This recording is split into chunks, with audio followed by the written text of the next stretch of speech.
Hey humans, welcome to Read to Me, Matt Dunn. I'm Matt Dunn, and I'm gonna read to you. As you can see, my scenario, my scene, my background has changed a little. I am in the midst of a move.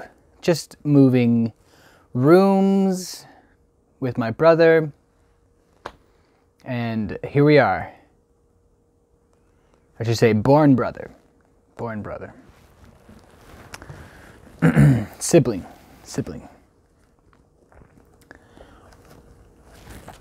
So, now that I'm in a new environment and I'm in the middle of moving things around, things might kick it up a notch. And I'm sorry I've been missing some videos, but it won't be that bad. It is good. We are going to get going now. We are on chapter... Remember, XL is 40, right? XLI is 41. So we're on chapter 41. The first week of their return was soon gone. The second began. It was last of the regiment's stay in Meryton, and all the young ladies in the neighborhood were drooping apace. The dejection was almost universal. The elder Miss Bennets alone were still able to eat, drink, and sleep, and pursue the usual course of their employments. Very frequently were they reproached for this insensibility by Kitty and Lydia, whose own misery was extreme, and who could not comprehend such hard-heartedness in any of the family. Good heavens! What is it to become of us? What are we to do? Would they often exclaim in the bitterness of woe? How can you be smiling so, Lizzie? Elizabeth's like...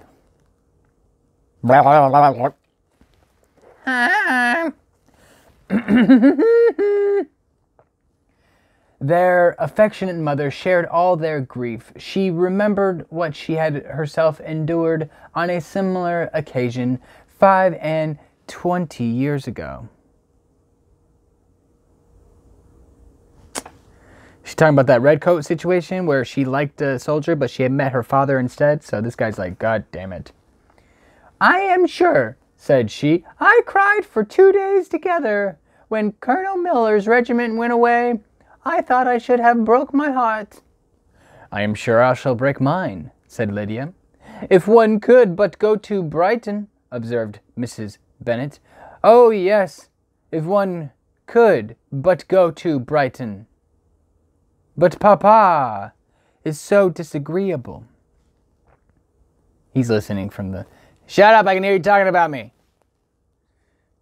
A little sea bathing would set me up forever. And my Aunt Phillips is sure it would do me a great deal of good, added Kitty. Such were the kind lamentations resounding perpetually through Longbourn House. Elizabeth tried to be diverted by them, but all sense of pleasure was lost in shame. She felt anew the justice of Mr. Darcy's objections, and never had she before been so disposed to pardon his interference in the views of his friend.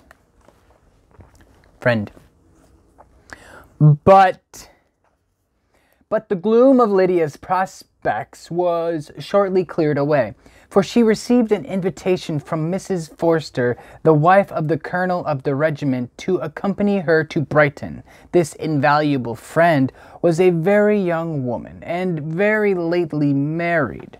A resemblance in good humor and good spirits had recommended her and Lydia to each other, and out of their 3 months' acquaintance they had been intimate too. The rapture of Lydia on this occasion, her adoration of Mrs. Forster, the delight of Mrs. Bennet, and the mortification of Kitty are scarcely to be described. Scarcely. Wholly inattentive to her sister's feelings, Lydia flew about the house in restless ecstasy, calling for everyone's congratulations and laughing and talking with more violence than ever, whilst the luckless Kitty continued in the parlor, repining at her fate in terms as unreasonable as her account was peevish. Whatever that means. "I cannot see why Mrs. Forster should not ask me as well as Lydia," said she, "though I am not her particular friend." This is who? Kitty. This is Kitty. "I have just as much right to be asked as she has. I have just as much right to be asked as she has, and more too, for I am 2 years older." In vain did Elizabeth attempt to make her reasonable, and Jane to make her resigned. As for Elizabeth herself, this invitation was so far from exciting in her the same feelings as in her mother and Lydia, that she considered it as the death warrant of all possibility of common sense for the latter. And detestable as such a step must make her were it known, she could not help secretly advising her father not to let her go. She represented to him all the improprieties of Lydia's general behavior, the little advantage she could derive from the friendship of such a woman as Mrs. Forster, and the probability of her being yet more imprudent with such a companion at Brighton, where the temptations must be greater than at home. He heard her attentively and then said, "Lydia will never be easy till she has exposed herself in some public place or other, and we can never expect her to do it with so little expense or inconvenience to her family as under the present circumstances." "If you were aware," said Elizabeth, "of the very great disadvantage to us all which must arise from the public notice of Lydia's unguarded and imprudent manner, nay, which has already arisen from it, and I am sure you would judge differently in the affair." "Already arisen?" repeated Mr. Bennet. "What, has she frightened away some of your lovers? Poor little Lizzie! But do not be cast down. Such squeamish youths as cannot bear to be connected with a little absurdity are not worth a regret. Come, let me see the list of pitiful fellows who have been kept aloof by Lydia's folly."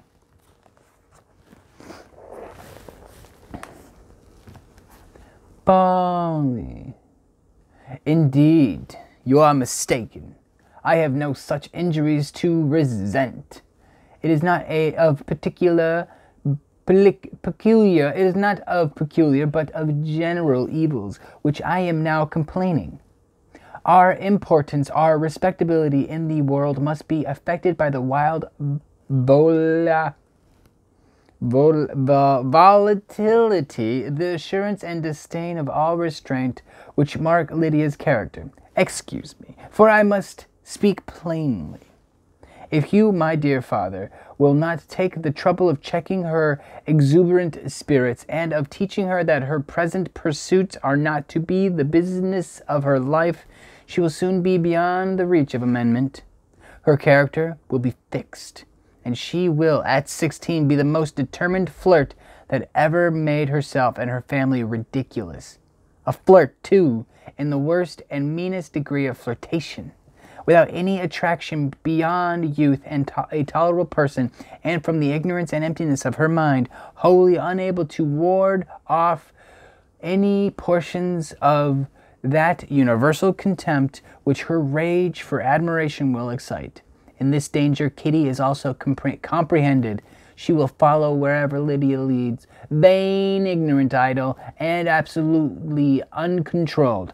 Oh, my dear father, can you suppose it possible that they will not be censured and despised wherever they are known, that their sisters will not be often involved in this disgrace?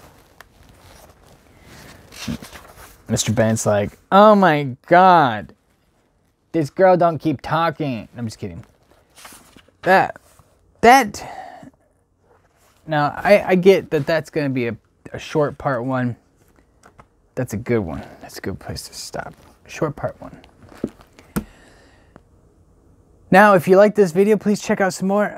Give me a thumbs up, subscribe, write the comments down below, and remember, be weird. Yeah. Don't stop, can't stop, won't stop being weird.